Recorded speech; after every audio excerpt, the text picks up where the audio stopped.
Installing an advance theme এর টিউটোরিয়ালে আপনাদের স্বাগত। এই টিউটোরিয়ালে একটি অ্যাডভান্স থিম ইনস্টল করা শিখব। টিউটোরিয়ালটি রেকর্ড করতে ব্যবহার করছি Ubuntu Linux operating system, drupal 8 এবং ফায়ারফক্স ওয়েব ব্রাউজার। আপনি পছন্দের যে কোনো ওয়েব ব্রাউজার ব্যবহার করতে পারেন। অ্যাডাপটিভ থিম এবং ওমেগা দুটি আশ্চর্যজনক থিম ফ্রেমওয়ার্কস। এখন অ্যাডাপটিভ থিম দেখি। উল্লেখ্য যে অ্যাডাপটিভ থিম একটি বেসিক থিম। অ্যাডাপটিভ থিমের জন্য সাব থিম প্রয়োগ করতে হবে। অ্যাডাপটিভ থিম সংস্থাপিত করি। কখন ভিডিও দেখেন তার উপর নির্ভর করে উপরে সবুজে drupal 8 দেখতে পারেন। সবুজে থাকা drupal 8 নিন, লালে নয়। tar.gz লিঙ্কে ডান ক্লিক করুন, কপি লিঙ্ক বিকল্প চয়ন করুন। ওয়েবসাইটে ফিরে আসি, অ্যাপিয়ারেন্স এবং ইনস্টল নিউ থিমে টিপুন। এখানে লিঙ্ক পেস্ট করে ইনস্টলে টিপুন। এখানে এটি চালু করি না কারণ অ্যাডাপটিভ থিম হল বেস থিম। এখন সাব থিম পিকচার রিলোডেড পাই। নিচে স্ক্রোল করে drupal 8 সংস্করণ সনাক্ত করুন। আপনি এই টিউটোরিয়ালে দেখলে এটি এখানে সবুজ অংশে হবে। tar.gz লিঙ্কে ডান ক্লিক করুন এবং কপি লিঙ্ক চয়ন করুন। সাইটে ফিরে আসি, ইনস্টল নিউ থিম বোতামে টিপুন। লিঙ্ক এখানে পেস্ট করে ইনস্টলে টিপুন। এখন ইনস্টল নিউলি অ্যাডেড থিমস এ টিপুন।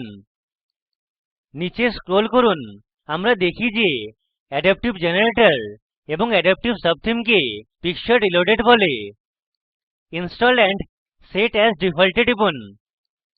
সেটিংস এ টিপুন। সিম্পল থিম এবং বেস থিমের মধ্যে নিজস্ব সাবথিম সহ একটি পার্থক্য রয়েছে। এখানে সবকিছুর জন্যই সেটিংস রয়েছে। আমরা সবকিছু বদলাতে পারি। উদাহরণস্বরূপ রেসপন্সিভ মেনুস রয়েছে। গুগল অর টাইপকিট থেকে ফন্টস, টাইটেলস এর জন্য পৃথক styles, image alignment, shortcode, CSS classes, mobile blocks যা মোবাইলে ব্লক লোকাতে অনুমতি দেয়, স্লাইড শোস সমর্থন করে, টাচ আইকনস, কাস্টম সিএসএস, অনেক ডেভেলপার টুলস এবং লেগাসি ব্রাউজার সেটিং IE 6 থেকে 8 এর জন্য। এগুলি সাবধানে ব্যবহার করুন।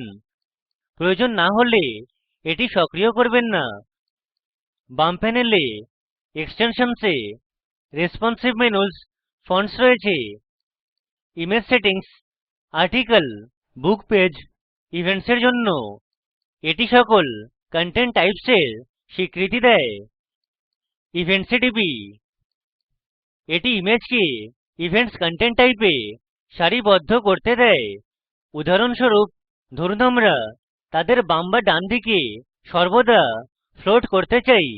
বাম প্যানেলে ফিরে আসুন, শর্টকাটস এবং মার্কআপ ওভাররাইডস। নিচে আরো বিকল্প রয়েছে। লেআউটস এ টিপে পেজ ডিফল্ট এ টিপুন। এখন হোয়াইট বিকল্পে টিপুন। এটি সকল লেআউটসকে ব্লক রিজিয়নস এর সাথে সেট করতে দেয়। এছাড়া থিমে এখানে মিডিয়া কোয়েরিজ সংজ্ঞায়িত করে। আমি এটি সঠিকভাবে সেট করতে কিছু সময় নেব। কলর স্কিম এ টিপুন। এখানে অনেক পূর্ব নির্ধারিত কলর স্কিম রয়েছে, কিন্তু এর সাথে আসা রং পছন্দ না হলে আপনি নিজস্ব কলর স্কিম বানাতে পারেন।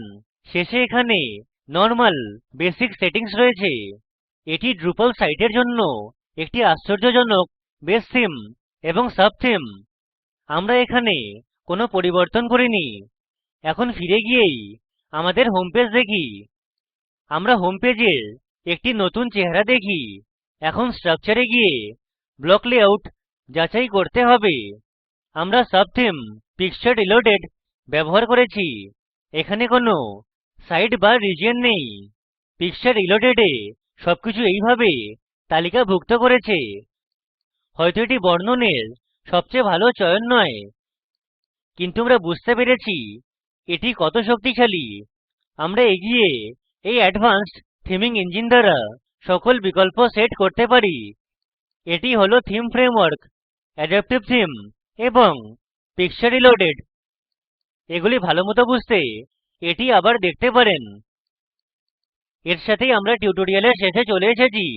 সংক্ষিপ্তকরণ করি, এই টিউটোরিয়ালে একটি অ্যাডভান্সড থিম ইনস্টল করা শিখেছি।